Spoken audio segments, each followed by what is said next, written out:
اعوذ باللہ من الشیطان الرجیم بسم اللہ الرحمن الرحیم الحمد للہ رب العالمین والصلاة والسلام علی سید الانبیاء والمرسلین وعلی آلہ الطیبین الطاہرین المعصومین ولعنۃ اللہ علی اعدائہم اجمعین من الآن الی قیام یوم الدین. اما بعد، تفسیر سورہ فیل. سورہ فیل قرآن کی مکی صورت ہے اور اس میں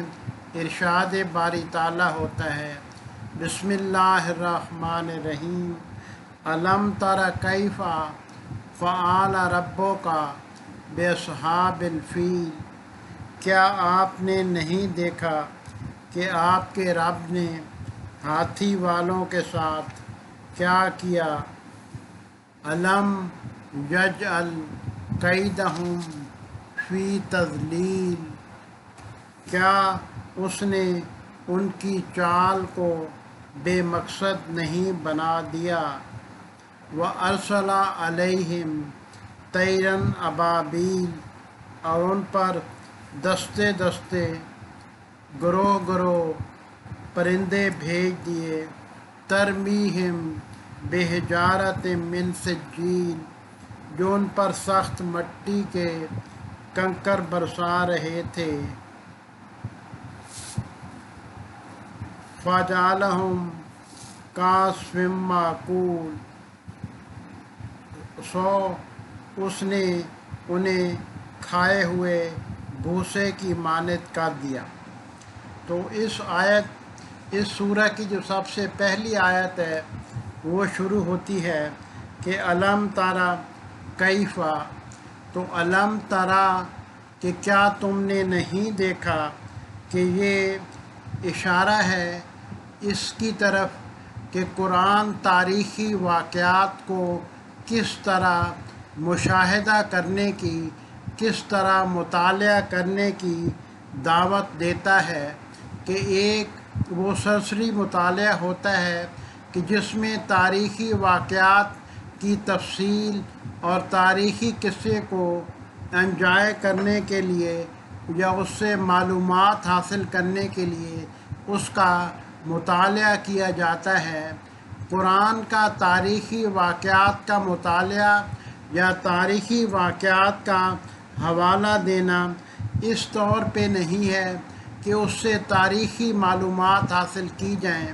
کہ وہ واقعہ کس سن میں واقع ہوا،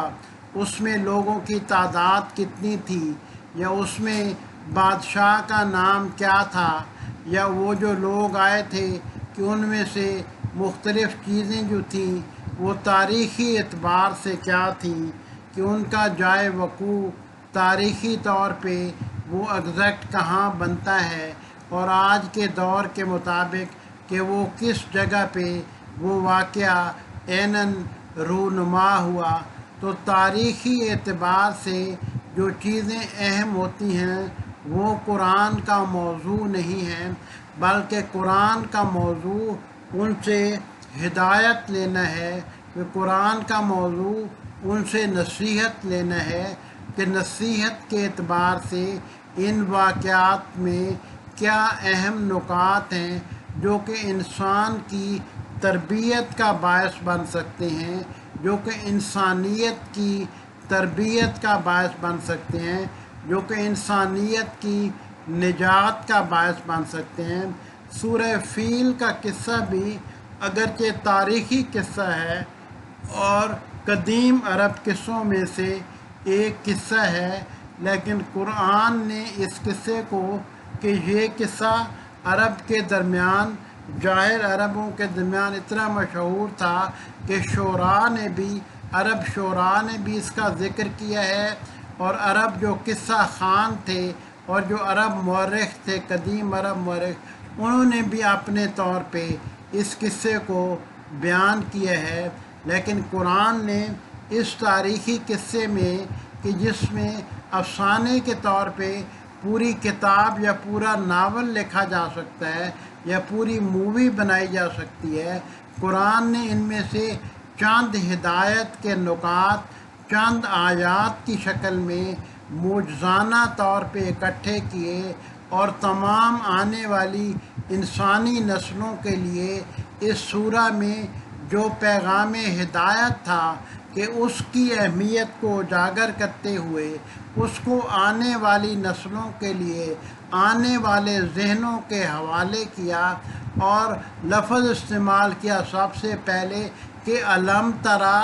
کیا تو نے نہیں دیکھا، یعنی تاریخی واقعات سے ہدایت لینے کے لیے ان کا اس طرح مطالعہ کرو گویا تم اس کو دیکھ رہے ہو، جیسا کہ اگر رسول اللہ صلی اللہ علیہ وسلم کے اسوہ حسنہ سے، ان کی سیرت سے ہدایت لینا چاہتے ہو تو اس طرح سے دیکھو الم ترا، گویا کہ تم سیرت رسول کو اپنی آنکھوں سے اس کا عینی مشاہدہ کر رہے ہو کہ جناب رسول خدا پابندی وقت کے ساتھ نماز ادا کر رہے ہیں، جناب رسول خدا اپنا روزہ رکھ رہے ہیں، کہ رمضان کی عبادات کر رہے ہیں، یہ لوگوں کے ساتھ حسن معاشرت سے پیش آ رہے ہیں، یہ اسلامی مدینہ فاضلہ اسلامی معاشرے کی بنیادوں کی تاسیس کر رہے ہیں، یہ لوگوں کے درمیان الہی تعلیمات کو پھیلا رہے ہیں، معاشرے میں عدل و انصاف کے فیصلے کر رہے ہیں، کہ لوگوں کی فلاح و بہبود کے کام کر رہے ہیں، کہ سیرت رسول کا اس طرح مطالعہ کرو، آیات قرآن کا اس طرح مطالعہ کرو، گویا کہ تم انہیں اپنی آنکھوں سے دیکھ رہے ہو، گویا کہ عملی طور پر تم ان میں موجود ہو، یعنی اپنے آپ کو اتنا انوالو کرو، یا ائمہ معصومین کی سیرت اگر تم ان کا مطالعہ کرنا چاہتے ہو کہ اس سیرت کا اثر تمہاری ذات پر، تمہارے اعمال پر پڑے، تو اس سیرت کا اس طرح سے مطالعہ کرو گویا ان واقعات کو اپنی آنکھوں سے دیکھ رہے ہو۔ مثلا کربلا کے واقعات کو اگر سمجھنا چاہتے ہو کہ کربلا میں کیا واقعات ہوئے، کہ حق و باطل کا کس طرح ٹکراؤ ہوا اور حق و باطل میں حق نے کس طرح فتح پائی، تو اس طرح واقعات کربلا کا مطالعہ کرو گویا کہ اپنی آنکھوں سے دیکھ رہے ہو۔ تو اس لیے سورہ فیل میں بھی اور قرآن میں کئی جگہوں پہ اللہ تعالیٰ نے الم ترا کا لفظ استعمال کیا ہے، کیا تم نے نہیں دیکھا، حالانکہ سورہ فیل کہ یہ فیل کا واقعہ کہ ہاتھیوں کا کعبہ کو ویران کرنے کے لیے جو حملہ کرنے کا واقعہ ہے، یہ اسی سال پیش آیا جس سال حضرت محمد صلی اللہ علیہ وسلم اس دنیا میں تشریف لائے، تو اس سال کے طبی طور پہ کہ عام طبیعت کے اصولوں کے مطابق اسی سال تو ولادت ہوئی تھی، تو اسی سال جناب رسول خدا ان ظاہری آنکھوں سے ان اصحاب الفیل کے حملے کو نہیں دیکھ سکتے تھے، لیکن جناب رسول خدا کا جو نور محمدی تھا کہ اس کے سامنے یہ ابراہہ کا لشکر، یہ ابراہہ کے لشکر کی کعبہ پہ چڑھائی کہ ایک واضح اور ایک قابل دیدن امر تھا کہ وہ اپنی نور کی آنکھوں سے، اپنی نوری بصارت سے، اپنی بصیرت سے اس واقعے کو دیکھ سکتے تھے، اس واقعے کی اہمیت کو، اس میں سے ہدایت کے عوامل کو اپنی آنکھوں جیسے دیکھے ہوئے احوال کے ساتھ بیان کر رہے تھے۔ اس لیے قرآن میں ارشاد ہوتا ہے الم تر کیف فعل ربک، کہ یعنی کہ اللہ تعالیٰ کا فعل کیسے واقع ہوا، کہ اللہ تعالیٰ کے ایک فعل کی، اللہ تعالیٰ کے ایک کام کے واقع ہونے کی مثال دی گئی ہے، کہ اللہ تعالیٰ کا فعل، کہ اللہ تعالیٰ جو تمام دنیا پہ قدرت رکھنے والا ہے، کہ اس نے اصحاب الفیل کے ساتھ، ہاتھی والوں کے ساتھ کیا کیا۔ یہ ہاتھی والے کون تھے؟ کہ ہاتھی کہ یمن میں ایک بادشاہ حکومت کرتا تھا کہ جس کا نام ابراہہ تھا، کہ اس سے پہلے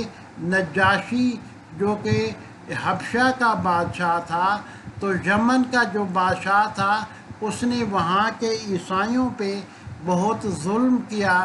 اور آگ کی خندقیں کھدوا کے ان کو آگ کی خندقوں میں جلوا دیا۔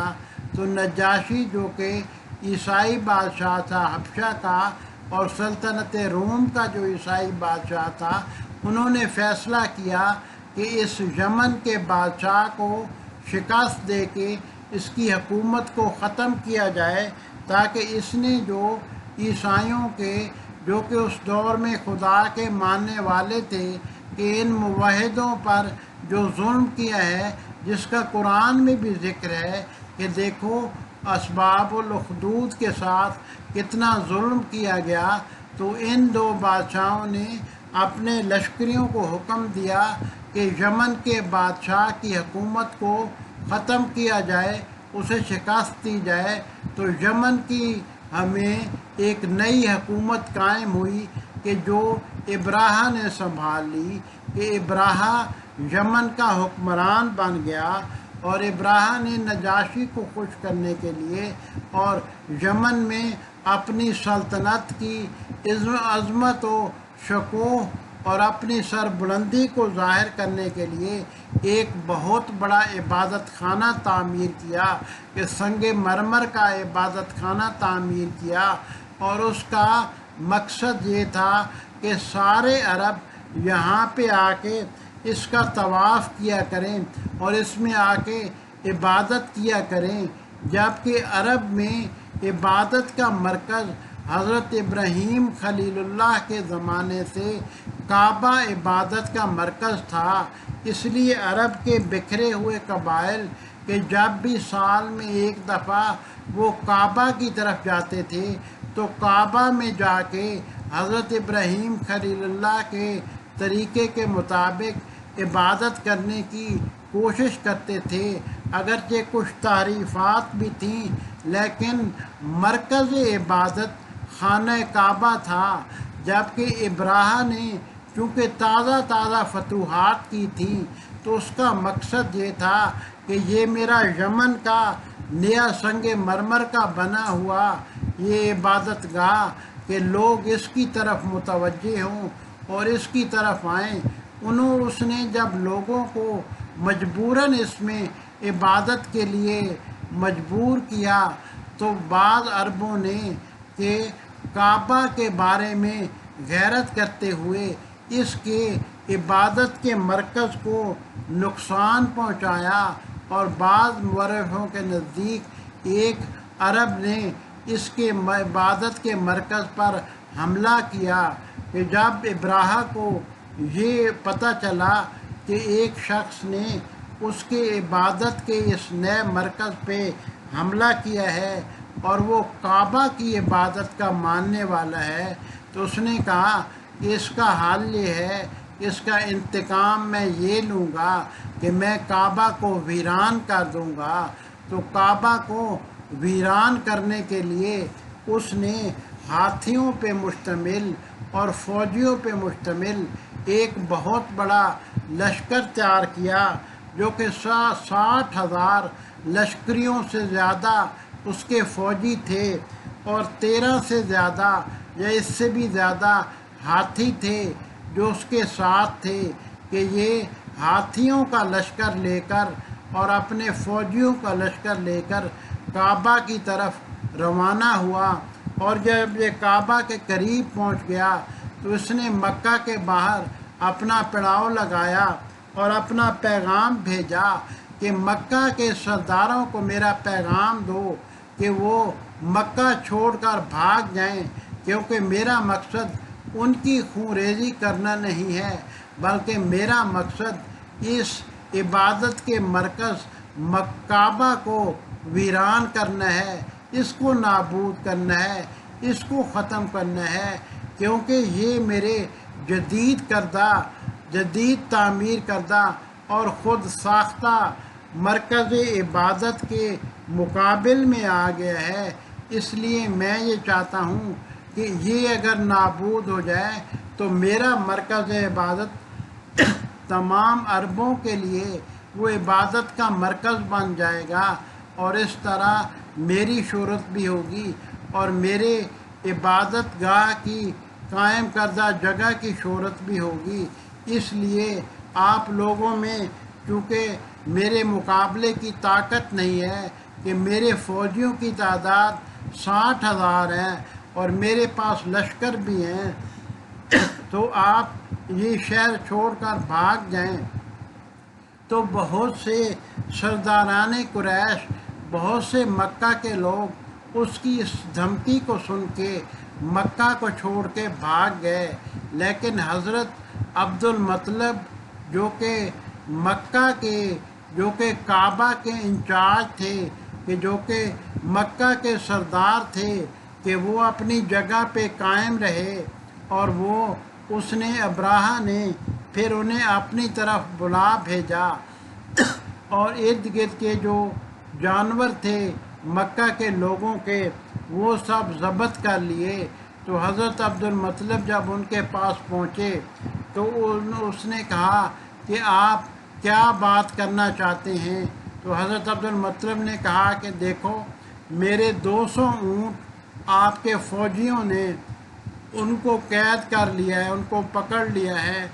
برائے مہربانی میرے اونٹ واپس کر دیں۔ تو ابراہہ تعجب سے بولا کہ دیکھو،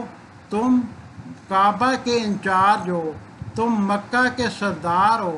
اور تمہیں اپنے اونٹوں کی فکر ہے اور تمہیں کعبہ کی فکر نہیں ہے کہ جس کو برباد کرنے کے لیے، جس کو ویران اور ختم کرنے کے لیے میں اتنا بڑا لشکر لے کے آیا ہوں۔ تو حضرت عبد المطلب نے جواب دیا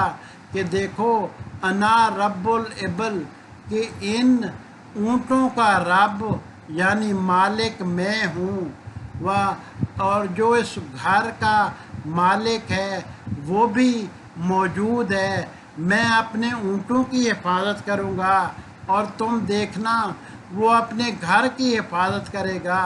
جس طرح میں اپنے اونٹ تم سے لے کے جا رہا ہوں وہ اپنا گھر بھی تم سے بچا لے گا۔ اور تم دیکھو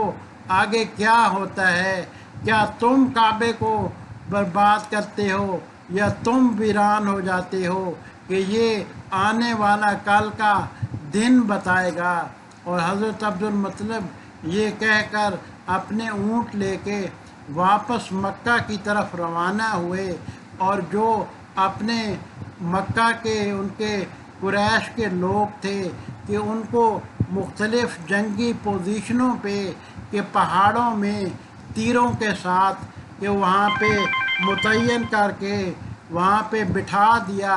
اور اس انتظار میں کہ ابراہہ کا لشکر ابھی آئے گا تو ہم ان کا آخری دم تک مقابلہ کریں گے۔ تو انہوں نے اپنی دفاعی پوزیشنیں سنبھال لیں، اور اس سے پہلے کہ ابراہہ کے لشکر کے آنے سے پہلے تک حضرت عبد المطلب کعبہ میں آ کے عبادت خدا بجا لاتے رہے اور اللہ سے دعا کرتے رہے کہ یا رب، دیکھیں ابراہہ کا لشکر بہت بڑا ہے لیکن تیری قدرت سے بڑا نہیں ہے، کہ دیکھیں تو اپنے گھر کی خود حفاظت کر، اور نہ صرف اپنے گھر کی حفاظت کر بلکہ ہماری بھی حفاظت کر۔ کہ یہ کہہ کے جب ابراہہ نے صبح اپنے لشکر میں وہ ہنکارے اور اونچی آوازیں، حملے کی آوازیں بلند کرنا شروع کر دیں، تو حضرت عبد المطلب کہ اپنی دفاعی پوزیشن پہ پہاڑوں میں چلے گئے اور اپنے ایک بیٹے کی ڈیوٹی لگائی کہ وہ پہاڑ کی چوٹی پہ چڑھ کے اس کی نقل و حرکت کا مشاہدہ کرے اور ہمیں اطلاع دیتا رہے، تاکہ اس کے مطابق ہم اپنی دفاعی تدابیر کی تدبیر کریں۔ تو ابراہہ نے جب اپنے ہاتھی کو حکم دیا، اپنے ہاتھی کو آگے بڑھانے کی کوشش کی، تو اس کے ہاتھی نے کعبہ کی طرف چلنے سے انکار کر دیا، کہ وہ حیران تھا کہ ہمارے ہاتھی آج کعبہ کی طرف چل کیوں نہیں رہے کہ سب ہاتھی یمن کی طرف مڑ کے تیزی سے چلنا شروع کر دیتے تھے، اور جب ان کا منہ کعبہ کی طرف کیا جاتا تھا تو وہ رک جاتے تھے اور ایک قدم بھی آگے نہیں بڑھاتے تھے، حتیٰ کہ حضرت عبد المطلب کا وہ بیٹا جو پہاڑ کی چوٹی پہ کھڑا تھا اور اس نقل و حرکت کا مشاہدہ کر رہا تھا، اس نے حضرت عبد المطلب کو خبر دی کہ دریائے احمر سے پرندوں کی ایک فوج ابراہہ کے لشکر کی طرف آ رہی ہے، کہ یہ سب اہل مکہ اس فوج کو آسمان میں دیکھنے کی طرف متوجہ ہوئے۔ یکا یک ابراہہ نے کیا دیکھا کہ پورے آسمان پہ طیرن نبابیل کے پرندوں کا ایک لشکر فوج در فوج، گروہ در گروہ کے آسمان میں آ کے چھا گیا، کہ ان میں سے ہر پرندے کے پاس 3 کنکریاں تھیں، کہ ایک کنکری اس کی چونچ میں تھی اور 2 کنکریاں اس کے پنجوں میں تھیں، اور وہ کنکریاں وہ ابراہہ کے لشکر کے اوپر پھینکتے تھے، اور ان کنکریاں اتنی زور سے اور اتنی قوت سے لگتی تھیں کہ ان کے جسموں کے پرخچے اڑا دیتی تھیں، اور ان کو ان کنکریوں سے اللہ تعالیٰ نے ایسا ہلاک کر دیا کہ قرآن نے لفظ کاصفٍ مأکول استعمال کیا ہے، جیسے جانوروں کا چبا ہوا یا کھایا ہوا چارہ ہوتا ہے، کہ یعنی ان کے جسم، ان کے گوشت پوست بکھر کر رہ گئے۔ ابراہہ اتنا زخمی ہوا کہ اپنے زخموں کی تاب نہ لاتے ہوئے واپس یمن، جس کا دارالحکومت صنعا تھا، اس کی طرف بھاگ گیا، اور صنعا میں وہاں جا کے زخموں کی تاب نہ لاتے ہوئے وہ بھی ہلاک ہو گیا۔ تو قرآن نے اس واقعے کو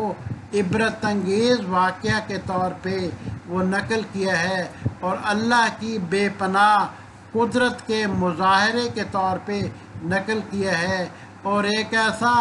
اصول سنت الہی کا بیان کیا ہے کہ اگر دشمن خدا کی طاقت انتہائی زیادہ بھی ہو تب بھی اللہ سے نا امید نہیں ہونا چاہیے، کہ اگر وسائل کی کمی جتنی بھی کم ہو تب بھی اللہ سے نا امید نہیں ہونا چاہیے، کہ یہ وہ اصول تھا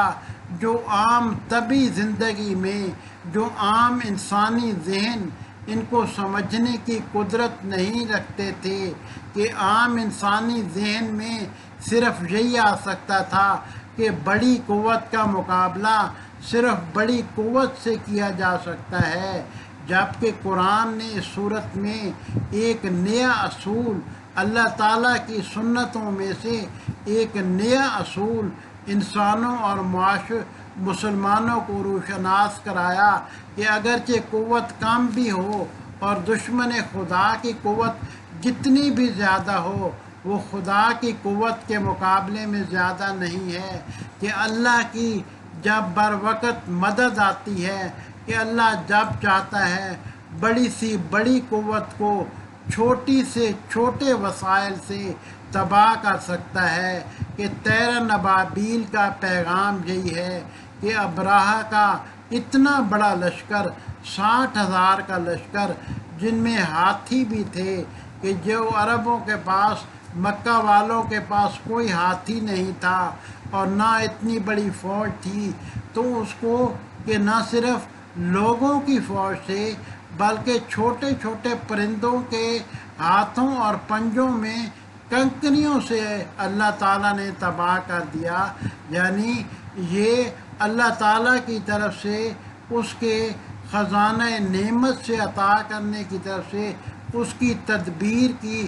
ایک بہت بڑی، ایک معجزانہ مثال ہے، کہ قرآن میں بہت سے اس طرح کے عذاب کے معجزے بیان کیے گئے ہیں، جیسا کہ قوم عاد کی تباہی کا معجزہ، کہ قوم عاد بھی اپنے آپ کو بہت طاقتور قوم سمجھتی تھی، لیکن اللہ تعالیٰ نے اس پہ اپنا عذاب بھیجا، اور اس کو تباہ و برباد کر دیا، اور ایک چھوٹی سی چیز سے اس کو تباہ و برباد کر دیا۔ اور اسی طرح قوم سمود کہ جو کہ بہت بڑے بڑے گھر بناتی تھی، پہاڑ تراش تراش کے یہ لوگ قوم عاد و سمود کے گھر بناتے تھے، اللہ تعالیٰ نے اس کو بھی تباہ کر دیا۔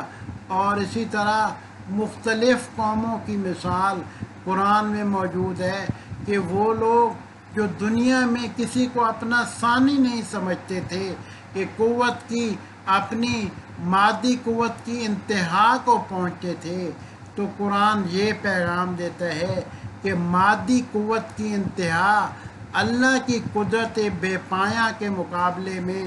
کچھ بھی نہیں ہے، کہ اللہ کی قدرت بے پایہ پر ہی توکل اور بھروسہ کرنا چاہیے، کہ مسلمان کی زندگی میں، انسان کی زندگی میں اسی لیے نا امیدی اور مایوسی کبھی راہ نہیں پا سکتی، کہ مسائل جتنے بھی زیادہ ہوں، وسائل کی کمی جتنی بھی زیادہ ہو، پھر بھی اللہ کی بے پایہ قدرت، اللہ کی وہ مدد جس کی کوئی انتہا نہیں ہے، کہ اللہ انتہائی چھوٹے طریقے سے کہ اس چیز کو دفع کر سکتا ہے، اس چیز کو تباہ کر سکتا ہے۔ مثال کے طور پہ آپ آج کل کی کورونا وبا کو ہی دیکھ لیں، کہ اگرچہ یہ وبا عالمی وبا بن گئی ہے، پورے عالم میں پھیل گئی ہے، لیکن اس کی جو دفاعی تدابیر ہیں، اگر ان کا مطالعہ کیا جائے تو وہ کتنی سادہ اور آسان ہیں، کہ وہ طیرن ابابیل کی 3 کنکریوں کی مثال ہیں، کہ ایک کنکری ان ابابیل کے چونچ میں تھی، کہ جہاں سے وہ سانس لیتے تھے، یعنی اپنے سانس لینے والی جگہ کی حفاظت کرو، کہ جس طرح ماسک ہیں یا اور چیزیں ہیں تو تم اس عالمی وبا سے بچ سکتے ہو۔ اور دوسری کنکریاں جو تھیں وہ طیرن ابابیل کے ہاتھوں میں تھیں، کہ ان پرندوں کے پنجوں میں پکڑی ہوئی تھیں، تو دوسری جو کہ عالمی وبا سے وہ طاقت جو بہت بڑی ہو، اس کے مقابلے میں اپنے ہاتھوں کے، اپنے کانٹیکٹ کی حفاظت کرو، کہ ان 2 سمپل سادہ احتیاطی تدابیر سے اس کورونا کی وبا سے بچا جا سکتا ہے، کہ اس کورونا کی وبا سے اپنے آپ کو محفوظ رکھا جا سکتا ہے۔ تو آیات الہی میں مختلف بلائیں جو آتی ہیں ان سے نجات کے طریقے بھی بیان کیے جاتے ہیں، کہ ان سے نجات کے وسیلے بھی بیان کیے جاتے ہیں۔ اور سب سے بڑا وسیلہ اور امید کا سب سے بڑا مرکز اللہ کی ذات سے امید اور دعا کرنا ہے، کہ اللہ اپنی مدد میں لے لے، جس طرح رسول اللہ صلی اللہ علیہ وسلم کے دادا حضرت عبد المطلب نے خانہ کعبہ میں جا کے اللہ سے دعا کی تھی، کہ یا رب یہ بظاہر ایک بہت بڑا لشکر ہے اور اس کے مقابلے کی ہم میں طاقت نہیں ہے، اپنی قدرت کاملہ سے اس بڑی ظاہری مادی قوت کو شکست دے، اور ہمیں بھی محفوظ رکھ اور اپنے گھر کو بھی محفوظ رکھ۔ تو اللہ نے ان کی دعا قبول کی اور انہیں بھی محفوظ رکھا اور اپنے گھر کو بھی محفوظ رکھا۔ اور اس کی ایک وجہ اور بھی تھی، کہ جناب رسول خدا صلی اللہ علیہ وآلہ وسلم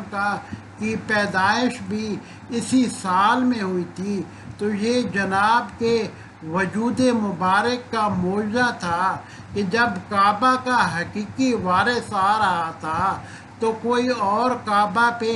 کس طرح قابض ہو سکتا تھا، کوئی اور اتنا بڑا لشکر کیا، اس سے بھی بڑا لشکر لے کے آ جاتا، تو وارث کعبہ کے ہوتے ہوئے وہ اس کی حدود میں کیسے داخل ہو سکتا تھا؟ ہاتھیوں کی کیا جرأت تھی کہ وہ کعبہ کی طرف قدم بڑھا سکیں، جبکہ رسول پاک صلی اللہ علیہ وسلم کے لیے جانوروں کی اطاعت کئی مواقع پہ ثابت ہے کہ مختلف جانداروں کی جناب رسول خدا کے سامنے اطاعت بہت سے مواقع پہ ثابت ہوتی ہے۔ مثلاً جب ہجرت مدینہ کے وقت جناب رسول خدا صلی اللہ علیہ وسلم مدینہ میں تشریف لے گئے تو سب لوگوں کا مطالبہ تھا کہ ہمارے گھر میں آ کے قیام کریں، تو جناب رسول خدا نے کہا کہ دیکھو یہ میری اونٹنی جس گھر کے سامنے جا کے رک گئی میں اس گھر میں قیام کروں گا۔ تو حضرت ابو ایوب انصاری کے گھر کے سامنے جناب رسول خدا صلی اللہ علیہ وسلم کی اونٹنی جا کے رک گئی، تو جانور بھی حکم خدا کی اطاعت کرتے ہیں۔ تو ہاتھی بھی اگرچہ وہ ابراہہ کی فوج میں تھے لیکن حکم الہی کی اطاعت میں تھے، اس لیے ہاتھیوں نے بھی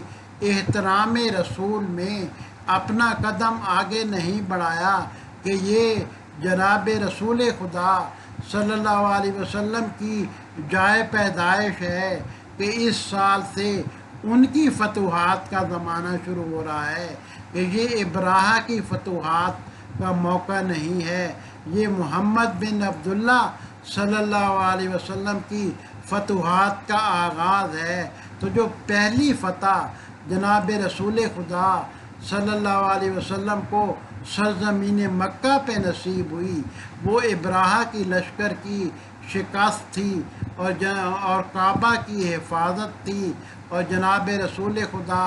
صلی اللہ علیہ وسلم کی معجزانہ طور پر فتح تھی۔ الحمدللہ رب العالمین، اللہم صلی علی محمد و آل محمد۔